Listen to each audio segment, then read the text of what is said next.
And so good morning to the Gelding and Gelding. Rain is in the forecast at Caulfield today. Good morning, Professor. Good morning, listeners. Yes, woke up this morning, sent you a text last night saying, look, a bit worried about the weather tomorrow. I'll leave the tips until tomorrow. Just wanting to see when the rain came. Well, it came this morning, Professor, and it's been raining pretty consistently here at Caulfield, and not heavy at the moment, but constant. Yeah, it's the same to the southeast of you too, Gelding. I can report. It started at 6 o'clock here this morning. Yeah. And it's been steadily raining ever since. Yeah, and surprised when I looked up the TAB website to see a good fall, Professor. That means they didn't water it during the week, Gelding. Oh, Professor, you know how I'm worried about the VATC.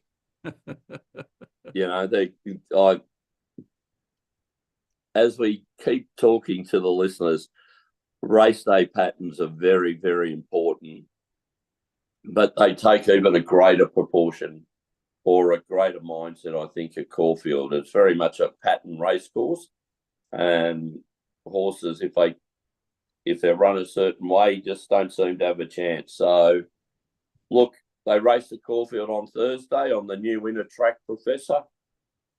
It was favouring front runners, but with this rain, and if it's consistent during the day, I'm sure it'll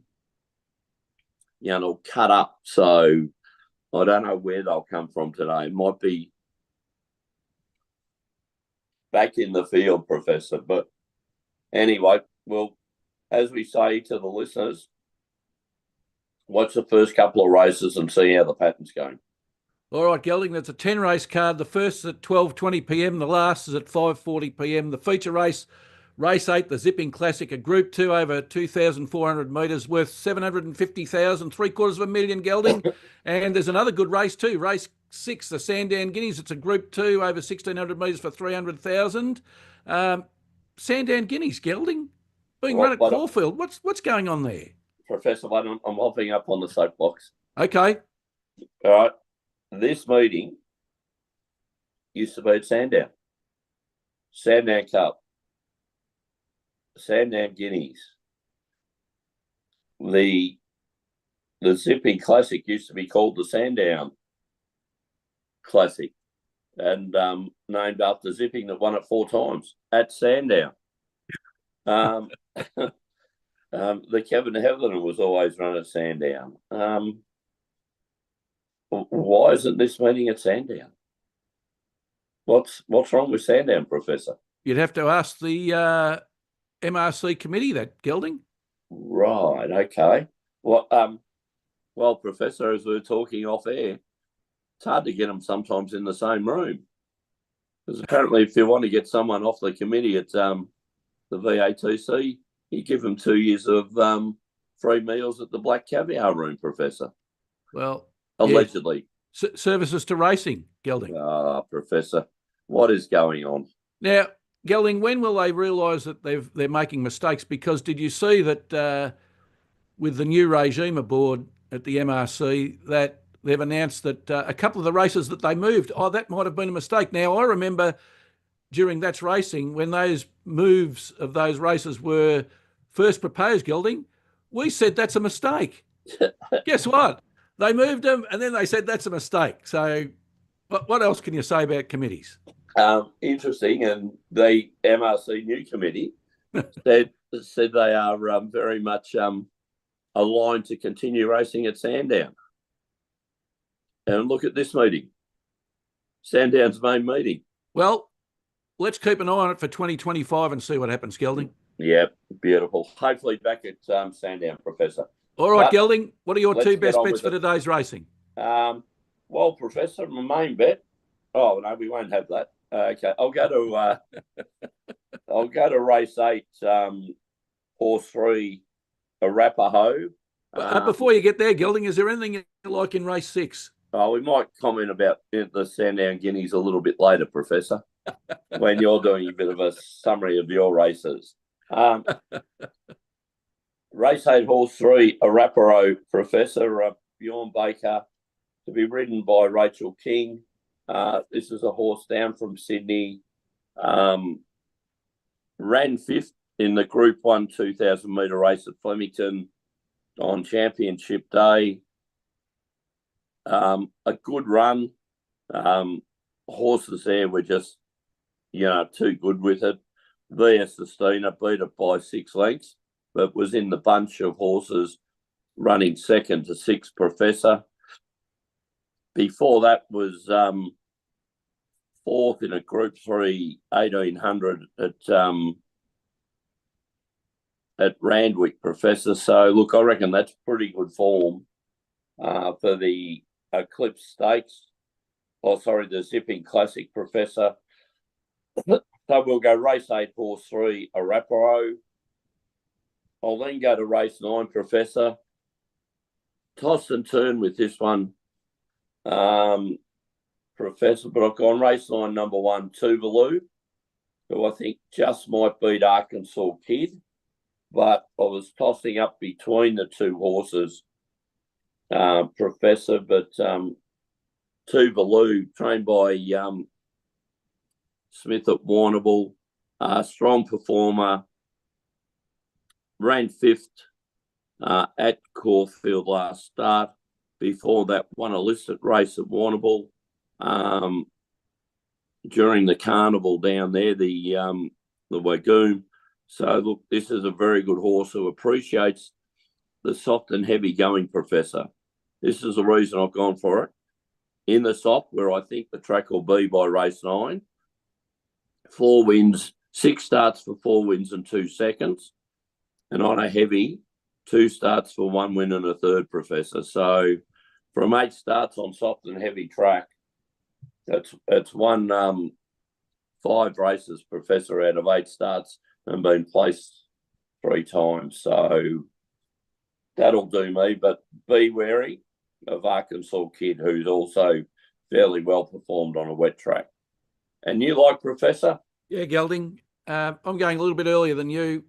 Race 4, the Twilight Glow Stakes. What a lovely name for a race. The Twilight Glow Stakes makes you feel warm inside, doesn't it? Should it be run at 5:40, Professor, the last, in the Twilight Go rather than 2 o'clock in the afternoon? Well, perhaps they should, Gelding. Maybe it's like the Women's Grand Final, which is at night. Well, another interesting one. Up on that soapbox again? No, forget that. Okay. Anyway, this is a listed Women's race. Grand Final, the last weekend in November. I wonder if we could get someone to write a song about that, Gelding. Yeah. One day in November. Yes. Yeah. I'm sure he'll like it. It's a listed race for 3-year-old fillies, Gelding, over 1,400 metres. I like in this race, number 12, On Display, coming out of barrier 10. Had the modest 2 starts for 1 place in Gelding, so it's got no percentage win rate, 50% place rate. Last start at Caulfield 2 weeks ago, Gelding was in a Group 3, so it's back in class, the Thoroughbred Club Stakes. On the turn, Gelding, it was spotting the leaders 10 lengths. It ran 3rd, and it beat home Grinzing a Pod and She's Got Pizzazz, who it meets again today. So it was only beaten 1.5 lengths after giving that bigger start. So I think at $4.60 and $1.80 presents great each way value. If it doesn't win, Gelding, it'll certainly, I would think, be in the top 3 placings. Damien Lane's in the saddle. One of our former trainers, Mick Price. Yes. He's in career form, Gelding. 16% win rate over his career, 22% over the last 50. So that will do me. Yeah, he's firing well. And Michael Kent, the co-trainer, a fantastic addition to that stable, Professor. Yes, definitely, Gelding. Now, some conjecture about the next one, Gelding. I've gone for in race 6, the Sandown Guineas. It's a Group 2 for 3-year-olds over 1,600 metres. Now, Gelding, doing my homework as I did, you know how one horse actually catches your eye? Yes, Professor. Now, I know it was in a maiden at Ballarat, but it was an emerging horses.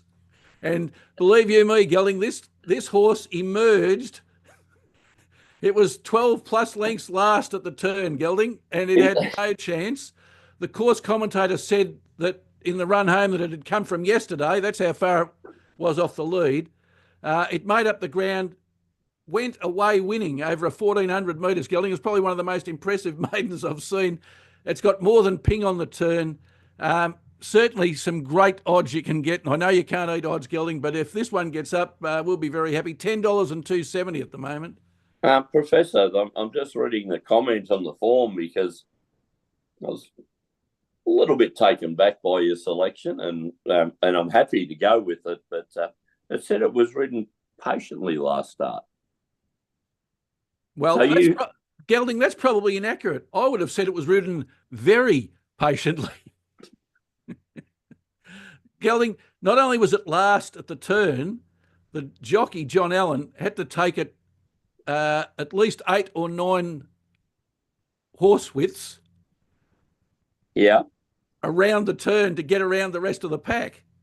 Professor, it's got 8th on the turn, so I'm presuming there was only 8 horses in the race. There was only 8 horses in the race, Gelding, but they were strung out. So the sectionals on this are very, very good, Gelding. So the comment that pricked my eye was this horse will go well in any class. So I know it's a Group 2. I know there are proven group horses in the race, but I think this one just caught my eye enough to tip me over the edge, and I think you prefer another horse in this race, Gelding. Well, Professor, I'll just take you to, and is this a Professor's theory or a selection? It's a selection, Gelding. This one's not a theory.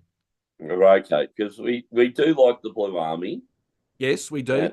The Blue Army have a runner in this race that won a Group 3 at Caulfield last up by 1.3 lengths. So, on the 16th of November, Professor. So we're talking a Group 3 winner 2 weeks ago at the track. You've seen a Ballarat maiden that's had 1 start. I think that's better form. Gelding, let me tell you this. Next week's That's Racing, guess what? What's that, Professor? You'll be telling me all about it. If it doesn't run up to par, there'll be no doubt about that. There'll be nowhere to hide on next week's program, Gelding. Professor, I'll be patting you on the back, saying well done when this horse wins by 5 lengths. It'll be the horse to watch for 2025, Gelding. I would expect. So let's cross our fingers. And so was that horse number 2 that you were talking about? Yes, it was number 2. Would it be by the name of Pisces? It would be. Yes. Yes. Good horse, Gelding. Might run second. I'll be interested when we're talking about Bet of the Day, Professor. Yes. So, Gelding, if you want my Bet of the Day, well, it was an agreed Bet of the Day. Oh, okay. Not your Bet of the Day. Oh, right. Okay. All right, Gelding. My 2 for today's racing: race 4, horse 12 on display, and race 6, horse 7 somewhere. Now let's turn to the Professor's parlay. Gelding. Oh, Professor. Dallas. Oh dear. Did you see the end of that? Did you watch the end of that game? I did. Can either of those teams play defence when it counts? No. I love the 10-yard tap from the kicker that he kicked it straight to the Dallas Cowboys, and then they let the bloke just run through for a touchdown, and then we've got a kicker going for the game. And overtime and misses. Now, did Dallas win it or did the Commanders throw it away? I think the Commanders threw it away. The kicker should have got. There would have been no onside kick if the kicker had have kicked the point after. Yeah. Couldn't do that, and then of course it's panic mode. But with 16 seconds to play in regular time, Gelding, the Commanders are down a touchdown. Yep. And a converted touchdown, and magically get a 50-yard touch. Like I was thinking, okay, we're safe here. At least we're going to overtime. No. Yep. So I was watching it and thought we got out of jail, and we hadn't. And there was a bit of swearing at the TV. Yes. So Barracuda ran 3rd.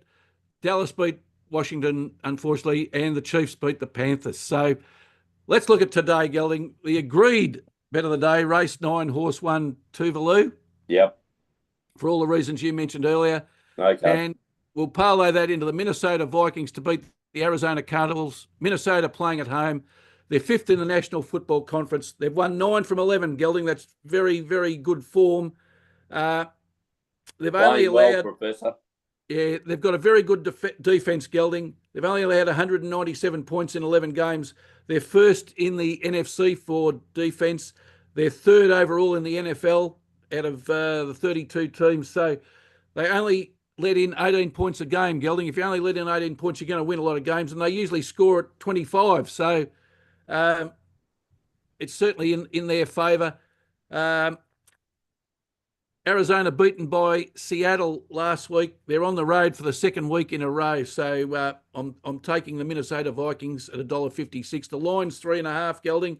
And we'll parlay that into the Buffalo Bills to beat the San Francisco 49ers. The 49ers very disappointing. Oh, 49ers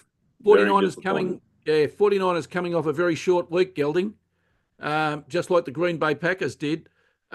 And they're travelling for the second week. So last week they travelled to Green Bay. This week to Buffalo. 2 cold weather games in a row.